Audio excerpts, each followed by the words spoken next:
जय हिंद दोस्तों, स्वागत है आप सभी का एक बार फिर से हमारे इस न्यू करंट अफेयर सेशन में। आज के सेशन में हम आपको लेकर जाने वाले हैं भारतीय नौसेना के गौरवशाली सफर पर। इस सफर में आईएनएस सुशील भारतीय नौसेना की एक नई ताकत बनकर उभरा है।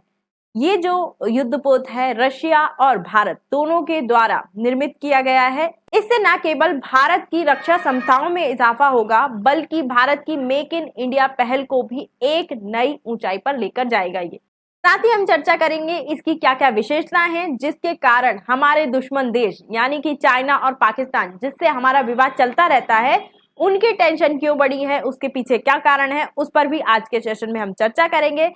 साथ ही ये भी बात करेंगे कि इस युद्धपोत के हमारे लिए क्या क्या रणनीतिक महत्व है, हमारे देश के लिए क्या क्या रणनीतिक महत्व है वो भी जानेंगे। उससे पहले मेरी आपसे एक छोटी सी रिक्वेस्ट है, अगर आप हमारे चैनल पर नए हैं तो चैनल को सब्सक्राइब कर लीजिए, वीडियो को लाइक कर दीजिए, क्योंकि जितने लोग भी वीडियोस देखते हैं बहुत कम लोग होते हैं जो चैनल को सब्सक्राइब करते हैं। तो चलिए स्टार्ट करते हैं।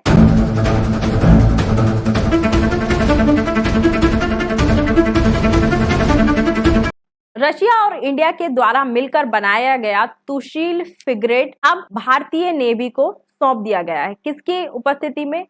हमारे डिफेंस मिनिस्टर राजनाथ सिंह की उपस्थिति में इसे सौंप दिया गया है। इसका निर्माण प्रोजेक्ट 1135.6 के तहत किया गया है। यह है आईएनएस सुशील जो आपको इमेज में दिख रहा होगा। हमारी नौसेना को इसे सौंप दिया गया है, ठीक है, और इसका निर्माण भारत और रशिया ने मिलकर किया है, ठीक है। इसकी विशेषताओं की अगर हम बात करें, स्टील टेक्नोलॉजी से लैस जो भी हथियार होते हैं उन्हें रडार में पकड़ पाना मुश्किल होता है, इसीलिए ये बहुत ही ज्यादा शक्तिशाली है क्योंकि इस युद्धपोत को रडार के द्वारा पकड़ा नहीं जा सकता। सुशील को लेटेस्ट हथियारों जैसे मिसाइल, तोप और एंटी सबमरीन से लैस किया गया है। ब्रह्मोस मिसाइल इसकी प्रमुख शक्ति है तथा जो इलेक्ट्रॉनिक युद्ध टेक्नोलॉजी है वो भी इसमें ऐड की गई है। जैसे कि मैंने इसको बताया कि ये एक स्टील्थ है, मतलब कि दुश्मन के रडार में इसको पकड़ा नहीं जा सकता और इसे लेटेस्ट हथियारों से लैस किया गया है, जैसे मिसाइल, तोप, एंटी सबमरीन हथियार, ब्रह्मोस मिसाइल इससे लॉन्च की जा सकती है। जो सेंसर और रडार प्रणाली वो भी इसमें ऐड की गई है। अगर हम इसकी गति की बात करें तो 30 नॉट मतलब कि 55 किलोमीटर पर आवर की गति है इसकी, और ये लंबी दूरी तक निगरानी व ऑपरेशन करने में सक्षम है। और ये स्वदेशी और विदेशी संयोग दोनों से बना है, मतलब कि भारत और रशिया दोनों ने मिलकर बनाया है। इसका डिजाइन रशियन है लेकिन इसमें जो टेक्नोलॉजी और उपकरण लगे हुए हैं वो भारतीय हैं। इस वॉरशिप के भारतीय नौसेना में शामिल होने के बाद भारत की स्ट्रेटेजिक पावर और भी ज्यादा बढ़ जाएगी। साथ ही जो सिक्योरिटी है समुद्र में वो भी इंक्रीज होगी और इससे भारत दुश्मन की हर एक चाल पर आसानी से नजर रख पाएगा तथा उनकी जो पनडुब्बी हैं उनको खोजने और उन्हें नष्ट करने में भी इससे बहुत ज्यादा हेल्प मिल सकती है। भारत के लिए इसके महत्व की बात करें तो भारत के लिए ये बहुत ज्यादा इंपॉर्टेंट है क्योंकि इसे मेक इन इंडिया पहल के तहत बनाया गया। ये दिखा रहा है कि कैसे रक्षा क्षेत्र में भारत आत्मनिर्भरता की ओर बढ़ रहा है। इससे भारतीय नौसेना की ताकत बढ़ जाएगी और जो चाइना की सुप्रीमेसी है हिंद प्रशांत क्षेत्र में या फिर दक्षिण चीन सागर में, उसको भी काउंटर करने में इससे बहुत ज्यादा मदद मिल सकती है हमारी नौसेना को। जैसा कि मैंने बताया कि ये भारत और रशिया दोनों के द्वारा मिलकर बनाया जा रहा है। इसके जो कुछ जहाज हैं वो भारत के गोवा शिपयार्ड में बन रहे हैं और कुछ जहाज रशिया में बन रहे हैं। आईएनएस सुशील के भारतीय नौसेना में शामिल होने के बाद हमारे पड़ोसी देश पाकिस्तान की टेंशन बहुत ज्यादा बढ़ गई है, जिसके पीछे बहुत सारे कारण हैं। एक तो इससे भारत की जो स्ट्रेटेजिक पावर है उसमें इजाफा हुआ है। अगर हम पाकिस्तान की बात करें तो पाकिस्तान इस मामले में भारत से बहुत ज्यादा पीछे है। ये युद्धपोत एक स्टील्थ युद्धपोत है, इसलिए इसे रडार में पकड़ा नहीं जा सकता और इसका मुकाबला करने के लिए पाकिस्तान के पास इस प्रकार का कोई भी हथियार नहीं है। इसमें ब्रह्मोस जैसी सुपरसोनिक मिसाइल लगी हुई हैं जो 400 से 500 किलोमीटर तक की रेंज रखती हैं और इससे पाकिस्तान के जो तटीय क्षेत्र हैं या जहाज हैं उनको आसानी से निशाना बनाया जा सकता है। ये एंटी शिप सबमरीन टेक्नोलॉजी से भी लैस है। पाकिस्तान की बात करें तो पाकिस्तान की नौसेना पूरी तरीके से पनडुब्बी पर निर्भर है और इससे पाकिस्तान की जो पनडुब्बी है उनको आसानी से नष्ट किया जा सकता है। इससे भारतीय नौसेना की हिंद प्रशांत क्षेत्र में पकड़ और भी ज्यादा मजबूत हो जाएगी, जिससे पाकिस्तान के ग्वादर और कराची जैसे बंदरगाह उनकी असुरक्षा बढ़ जाएगी। और जैसा कि मैंने बताया है, इस युद्धपोत का निर्माण मेक इन इंडिया पहल के तहत बनाया गया है, जो बताता है कि भारत रक्षा क्षेत्र में, नौसेना क्षेत्र में या फिर समुद्री क्षेत्र के हथियारों में भी आत्मनिर्भर बनता जा रहा है। वहीं अगर हम पाकिस्तान की बात करें तो पाकिस्तान इस प्रकार के हथियारों के लिए चाइना जैसे देशों पर निर्भर है। इस प्रकार से इस युद्धपोत के नौसेना में शामिल होने से, भारतीय नौसेना में शामिल होने से पाकिस्तान पर चौतरफा दबाव पड़ेगा, क्योंकि एक और भारतीय सेना है जिससे मुकाबला पाकिस्तान की सेना नहीं कर पाती। वहीं हमारी जो वायुसेना है वो भी बहुत ज्यादा शक्तिशाली हो गई है पाकिस्तान के मुकाबले, और हमारी नौसेना भी इस क्षेत्र में पाकिस्तान को बहुत ज्यादा पीछे छोड़ चुकी है।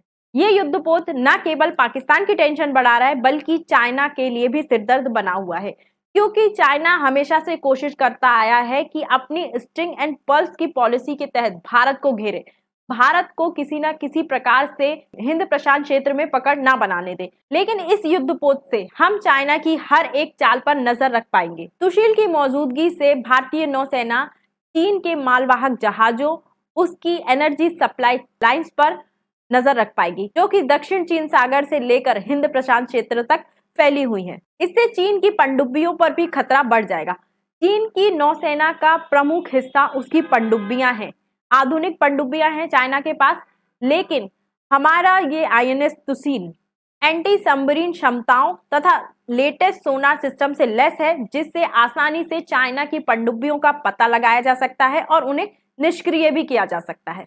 एक और भारतीय नौसेना पाकिस्तान की नौसेना से शक्ति के मामले में बहुत ज्यादा आगे निकल गई है। वहीं इस आईएनएस तुशील के भारतीय नौसेना में शामिल होने से भारत और चाइना के बीच शक्ति संतुलन में एक बड़ा बदलाव आ सकता है। भारतीय नौसेना पहले से ही क्वाड का हिस्सा है, जिसमें अमेरिका, ऑस्ट्रेलिया और जापान भी शामिल हैं। ये क्वाड जो है वो बनाया ही गया है चाइना की आक्रामकता को काउंटर करने के लिए, और अब भारतीय नौसेना को जब ये आईएनएस तुशील मिल गया है तो इससे क्वाड की भी जो स्ट्रेटेजिक पावर है वो इंक्रीज हो जाएगी। तुशील जैसे युद्धपोत दूर तक ऑपरेशन करने की क्षमता रखते हैं, इसीलिए भारतीय नौसेना अपनी पकड़ अब दक्षिण चीन सागर में भी बना पाएगी। तो इसके द्वारा चाइना की आक्रामकता को काउंटर किया जा सकता है समुद्र में, और चाइना को एक कड़ा संदेश दिया जा सकता है भारत की ओर से कि समुद्र में एक अकेला वही ताकतवर नहीं है। अब भारत भी अपनी मेक इन इंडिया और आत्मनिर्भरता पहल के तहत समुद्री सुरक्षा में और भी ज्यादा ताकतवर बनता जा रहा है, और यही कारण है कि चाइना और पाकिस्तान की टेंशन इस युद्धपोत को लेकर बढ़ी हुई है।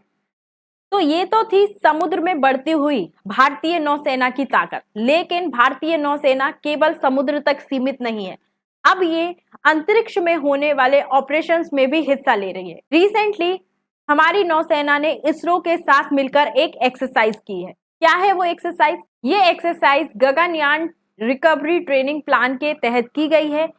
इस ट्रेनिंग प्लान के अकॉर्डिंग अगर हम गगनयान, जो हमारा प्रोजेक्ट है, भारत का प्रोजेक्ट है मानव भेजने वाला अंतरिक्ष में, जिसके द्वारा मानव को अंतरिक्ष में भेजा जाएगा, लेकिन जब मानव को वापस धरती पे आना होता है तो उसके लिए एक टेक्निक अपनाई जाती है।